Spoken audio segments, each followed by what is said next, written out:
Birth certificate అనేది very very important document. అంటే పిల్లల్ని స్కూల్లో అడ్మిషన్ చేయాలన్నా, ఆధార్ కార్డ్ తీసుకోవాలనుకున్న ప్రతి దానికి బర్త్ సర్టిఫికేట్ అవసరం. సో అది హెక్టిక్ లేకుండా ఈజీగా ఆన్లైన్లో తీసుకునే సదుపాయం అనేది గవర్నమెంట్ ఇచ్చింది.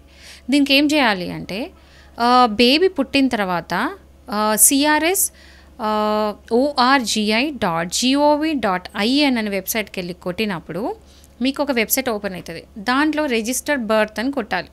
రిజిస్టర్ బర్త్ అని కొట్టినప్పుడు దాని డీటెయిల్స్ అడుగుతుంటుంది. ఎగ్జాంపుల్ బేబీ పుట్టిన రోజు, ఎక్కడ పుట్టింది, మేలా ఫీమేలా, అవన్నీ డీటెయిల్స్ అన్నప్పుడు అవన్నీ కూడా డీటెయిల్స్ ఫిల్ చేయాలి.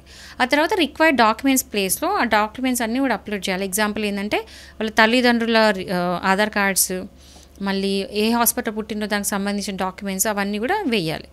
అవంతా వేసిన తర్వాత ఆటోమేటిక్గా మీకు బర్త్ సర్టిఫికేట్ అని వచ్చేస్తుంది ఆన్లైన్లో.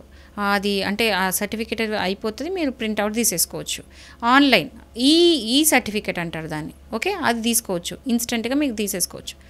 సో ఈ సర్టిఫికేట్ అనేది 21 days లోపల మాత్రమే తీసుకోగలుగుతారు. ఒకవేళ కనుక 21 days దాటితే చిన్నగా అప్పటికి కూడా కొంచెం మేనేజ్ చేసుకోవచ్చు, లేట్ ఫీజు కట్టేసి.